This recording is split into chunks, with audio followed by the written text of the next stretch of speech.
Hey there, press the bell icon and never miss a video on cybersecurity and technology. नमस्कार दोस्तों, मैं हूं अंश और आप देख रहे हैं बिनेटेक यूट्यूब चैनल। तो इस वीडियो से हम स्टार्ट करने वाले हैं पाइथन प्रोग्रामिंग का बिगिनर्स कोर्स। जैसा कि मैंने कहा था, वादा किया था, और आज से हम स्टार्ट करेंगे। ये वीडियो है इंट्रोडक्शन वीडियो। आपको मैं पाइथन के बारे में थोड़ा बताना चाहता हूँ कि ये क्या है और इसकी हिस्ट्री पूरी और किस किस के लिए यूज़ होता है, आपको बताना ज़रूरी है। क्योंकि कुछ भी आप सीखते हो तो मतलब बहुत लोगों को पता भी होगा पहले से, जो जिनको पता है वो वीडियो स्किप कर सकते हैं, लेकिन मेरा ये काम है, मेरी ड्यूटी है कि लोगों को बताना कि मैं बता क्या रहा हूँ आखिर।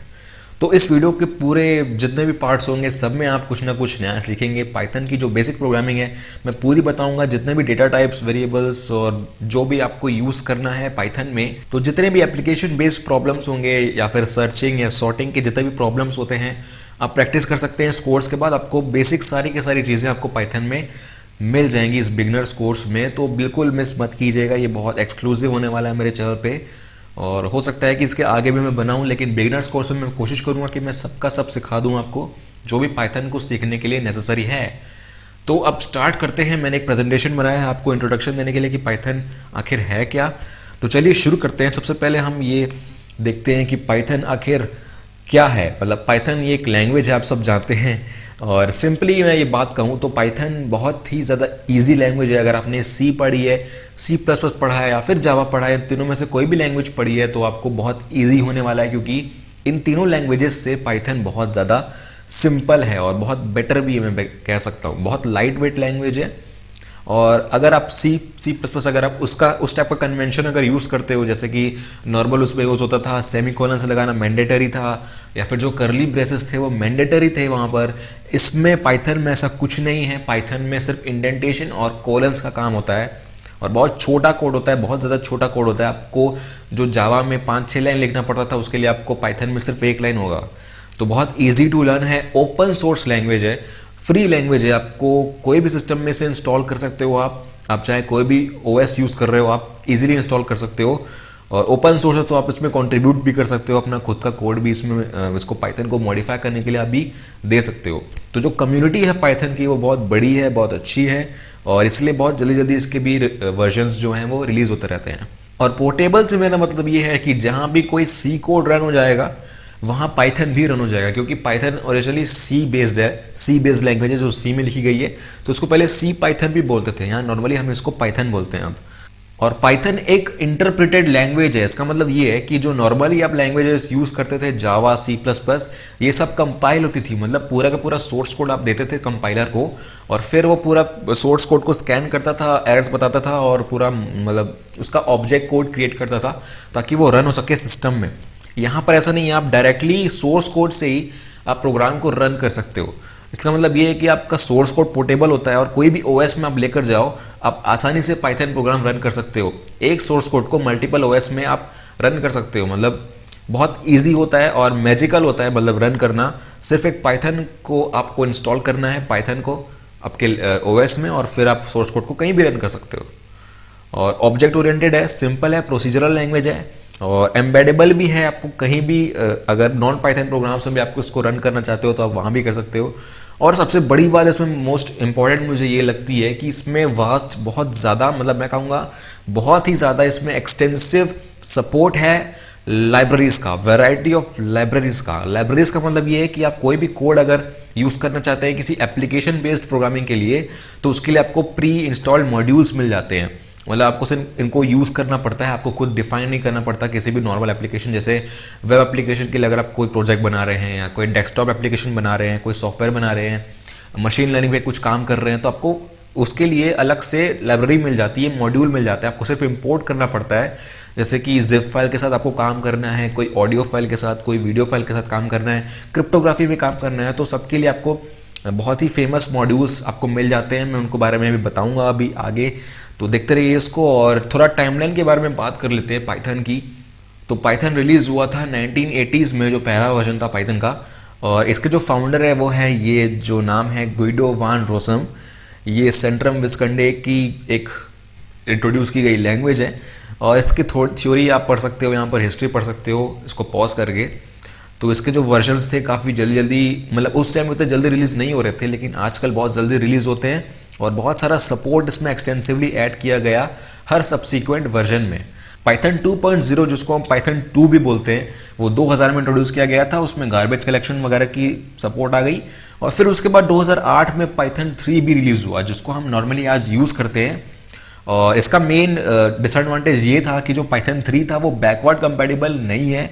जो पाइथन 2 है वो बैकवर्ड कंपैटिबल था उसके प्रीवियस वर्जन से, लेकिन पाइथन 3 में जो भी सिंटैक्स वगैरह हैं वो बहुत कुछ चेंज कर दिए गए।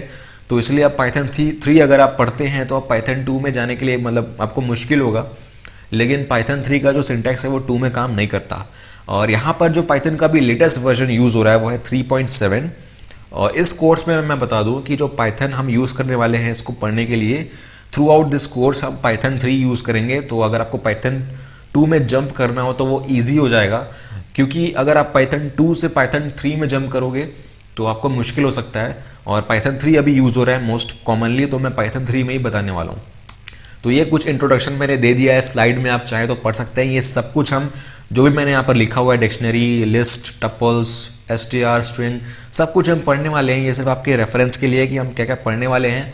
तो जो कॉमन डेटा टाइप्स होते हैं पाइथन के हम सब पढ़ेंगे यहाँ पर। इंट है, फ्लोट है, कॉम्प्लेक्स है, बुल है, लॉन्ग है, ये सब कुछ है यहाँ पर। और सब कुछ हम पढ़ने वाले हैं जितने भी डेटा टाइप्स होते हैं पाइथन में। और सिमेंटिक्स की बात करूँ तो यहाँ पर सिमेंटिक्स बहुत ईजी है। 3, 4, 5 लेटर्स के वर्ड से ज़्यादा यहाँ पर यूज़ नहीं होते हैं। और पाइथन जो है वो डक टाइपिंग यूज़ करता है। इसका मतलब ये है कि तो पाइथन में किसी भी वेरिएबल का डेटा टाइप देने की ज़रूरत बिल्कुल भी नहीं है। वो इम्प्लिसिटली ये पता लगा लेता है, जो भी आप उसको वैल्यू असाइन करो वो पता लगा लेगा कि इंटीजर है कि स्ट्रिंग है कि कुछ और है। तो यहाँ ये ईजी हो जाता है, आपको डेटा टाइप्स वगैरह से प्रॉब्लम नहीं होगी। यहाँ पर सेमीकोलन्स भी नहीं लगते यहाँ पर। और जो डिफरेंट डेटा टाइप्स के अगर वैल्यूज़ को आप कंकैटिनेट करोगे तो वो भी इसमें स्ट्रॉन्ग टाइपिंग यूज़ होती है। तो कुछ इस तरीके से सिंटैक्स होता है पाइथन का, जैसे मैंने बताया था कि इंडेंटेशन यूज़ होता है यहाँ पर। तो कोई भी अगर आपको कोड लिखना है, जैसे फॉर लूप के अंदर आप कुछ लिखते हो तो आपको उसको प्रॉपरली इंडेंट देना पड़ेगा। इंडेंट का मतलब है एक टैब स्पेस। तो जो प्रोग्राम होता है, अगर इफ स्टेटमेंट होता है तो उसके अंदर क्या आ रहा है उसको आपको एक टैब स्पेस के अंदर देना पड़ता है। तो हम ये सब सीखेंगे, ये मैंने सिर्फ इंट्रोडक्शन दिया है अभी। और आप यहाँ पर देख सकते हैं कि किस तरीके से हम लोग इंडेंटेशन देते हैं। अगर आपको इंडेंटेशन नहीं देना है तो आपको सेम लाइन में वो लिखना पड़ेगा जो भी आप करना चाहते हो, इफ़ के अंदर या फॉर के अंदर जो भी आपको करना है। तो ये इंडेंटेशन, तो यहाँ पर कॉलन्स और इंडेंटेशन का ही काम है पूरा, और जो भी और कुछ चीज़ें इसमें देखने की ज़रूरत है ही नहीं। तो ये कुछ कंडीशनल स्टेटमेंट्स हैं यहाँ पर। इफ़ के अंदर आपको मतलब मैंडेटरी नहीं है कि आप एक कंडीशन दो, वहाँ पर आप डबल पाइप लगाते थे, वहाँ पर आप डबल एम्परसेंड लगाते थे। यहाँ पर आपको सिर्फ कीवर्ड्स यूज़ करने हैं, एंड और नॉट, ये सब कीवर्ड्स होते हैं यहाँ पर। वो सब करने की ज़रूरत नहीं है जो आप पहले करते थे। और लूप्स की अगर मैं बात करूँ तो लूप्स यूज़ करना बहुत ईजी है। यहाँ पर वर्ड मतलब इन कीवर्ड होता है। तो अगर सेंटेंस एक एरे है और आपको उसके सारे एलिमेंट्स के थ्रू इटरेट करना है तो सिर्फ इन कीवर्ड से आप उसको यूज़ कर सकते हो। और लेंथ कीवर्ड जो यूज़ होता है, अगर किसी वर्ड की लेंथ या किसी वेरिएबल की लेंथ अगर आपको पता करनी है तो आप लेंथ कीवर्ड यूज़ कर सकते हो। ये सब हम पढ़ने वाले हैं, मुझे ज़्यादा बताने की ज़रूरत नहीं है। अब देख सकते हैं यहाँ पर, अगर आप कुछ रेफरेंस अगर लेना हो तो। और फंक्शंस हम ऐसे डिफाइन करते हैं DEF डेफ कीवर्ड से। उसके अंदर हम सब कुछ कोड लिखेंगे एक इंडेंटेशन देके, तो ऐसे करके हम फंक्शंस डिफाइन कर सकते हैं। और लैम्डा फंक्शंस भी हम पढ़ेंगे आगे। और उसके बाद एक्सेप्शन हैंडलिंग आ जाता है यहाँ पर। एक्सेप्शन हैंडलिंग बहुत ईजी है, जैसे कि आप करते थे ट्राई, एक्सेप्ट, और वही सब फाइनली भी यहाँ पर यूज़ हो रहा है जैसे आप जावा में करते थे। और यहाँ पर जो प्री डिफाइंड एरर टाइप्स होते हैं वो भी आपको मिल जाते हैं यहाँ पर। तो बहुत ईजी है इसके साथ काम करना। और पाइथन ऑब्जेक्ट ओरिएंटेड है। इसका मतलब ये है कि सारे के सारे जो ऑब्जेक्ट ओरिएंटेड यहाँ पर कॉन्सेप्ट्स होते हैं, इनहेरिटेंस, पॉलीमॉर्फिज्म, एनकैप्सुलेशन, एब्स्ट्रैक्शन, सारे के सारे आपको पाइथन में मिल जाते हैं। और यहाँ पर एक अच्छी बात ये है कि आपको मल्टीपल इनहेरिटेंस भी आपको यहाँ पर सपोर्ट मिलता है, जो कि जावा में नहीं था, लेकिन पाइथन में मल्टीपल इनहेरिटेंस मिलता है आपको। और जो इनिट फंक्शन होता है वो कंस्ट्रक्टर होता है यहाँ पर। और उसके बाद जो सेल्फ, जो करंट ऑब्जेक्ट को पॉइंट करता है, जो हम दिस यूज़ करते थे वहाँ पर, यहाँ पर हम सेल्फ यूज़ करेंगे। तो क्लासेस एंड ऑब्जेक्ट्स सब आप पढ़ने वाले हैं इस कोर्स में। तो उसके बाद आता है IO, इनपुट आउटपुट। मतलब यहाँ पर आपको फाइल ओपन करनी है, जैसे कि हम फाइल हैंडलिंग करते हैं, इनपुट मोड, रीड, राइट, ये सब भी आप कर सकते हो। यहाँ पर बहुत ईजी हो जाता है। और OS एक ऐसी लाइब्रेरी है और मॉड्यूल है यहाँ पर, जो हम OS के कमांड्स, मतलब जो कमांड लाइन में हम लिखते हैं OS लेवल के जो भी कमांड्स होते हैं, हम लोग जो कमांड CMD में लिखते थे या टर्मिनल में लिखते थे, वो हम यहाँ पर रन कर सकते हैं डायरेक्टली पाइथन में। और पाइथन में मल्टी थ्रेडिंग का भी सपोर्ट है। यहाँ पर एक थ्रेडिंग लाइब्रेरी होती है, उसको यूज़ करके हम मल्टीपल थ्रेड्स को एक साथ रन कर सकते हैं। एक और अच्छी बात हो कि यहाँ पर थ्रेड स्टार्ट कर सकते हो, थ्रेड स्टॉप कर सकते हो, जो भी आप जावा में जैसे करते थे वैसे ही है यहाँ पर भी। और क्लासेस भी आप बना सकते हैं अपनी प्रीडिफाइंड थ्रेड की क्लास। तो पाइथन का मतलब सिर्फ ये नहीं है कि आप उसे सिर्फ प्रोग्राम बना सकते हैं, आपकी डे टू डे लाइफ में आपको कंप्यूटर साइंस में जो भी ज़रूरत पड़ती है वो सब आप पाइथन में कर सकते हो। तो यहाँ हर चीज़ के लिए यूज़ होता है। प्रोग्रामिंग से मेरा मतलब ये है, जो वेब प्रोग्रामिंग में सॉकेट्स वगैरह के कॉन्सेप्ट्स आते हैं, जो नेटवर्किंग के कॉन्सेप्ट्स आते हैं, आप वो सब यहाँ पर लगा सकते हैं। तो यहाँ पर मैंने कॉमन लाइब्रेरीज़ को यहाँ पर लिस्ट कर दिया है, आप चाहें तो पढ़ सकते हैं। यहाँ पर जो भी लाइब्रेरीज होती हैं, यहाँ पर एक इम्पोर्टेंट बात और है, यहाँ पर जाइथन भी है।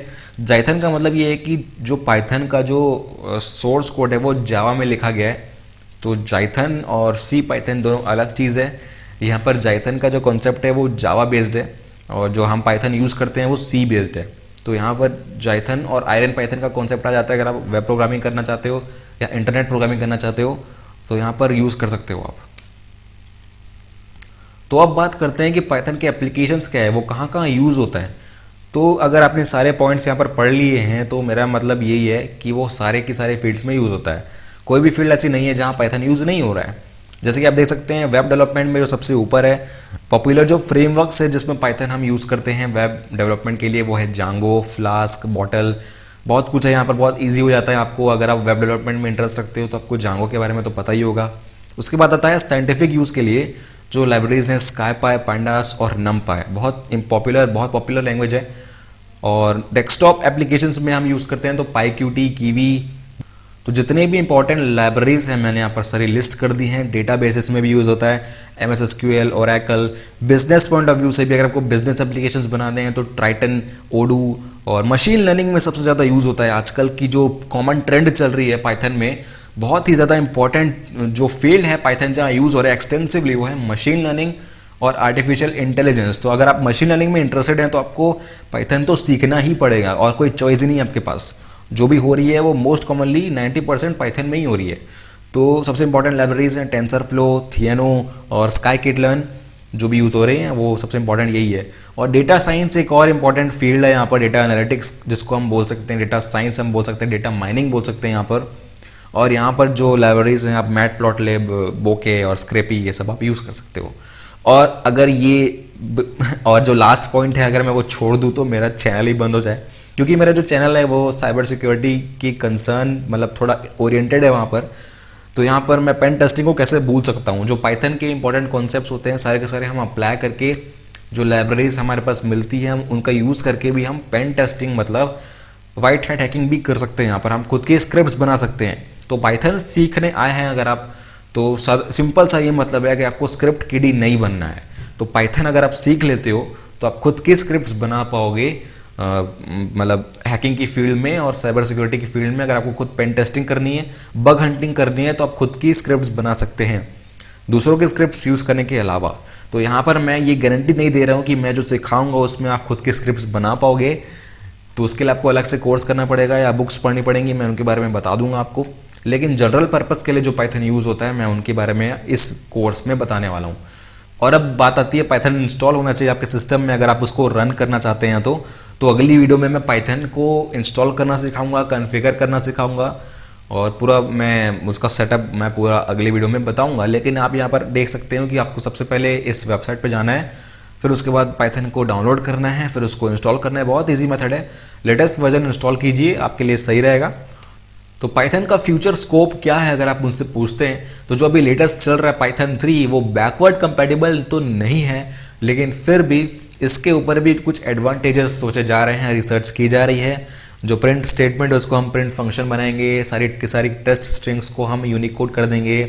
तो अभी रिसर्च चल रही है इसको अपडेट करने में और थोड़ा ज़्यादा इसको फिक्स करने में, और पाइथन को एक कॉमन या नॉर्मल प्रोग्रामिंग लैंग्वेज जो सब यूज़ कर सके वो बनाने के लिए। और पाइथन बहुत लाइट वेट है, उसको कुछ ज़्यादा भारी सॉफ्टवेयर इंस्टॉल करने की ज़रूरत नहीं पड़ेगी आपको। जावा में जो अब बड़े बड़े JDK, JRE वगैरह करते थे वो सब को करने की बिल्कुल ज़रूरत नहीं है।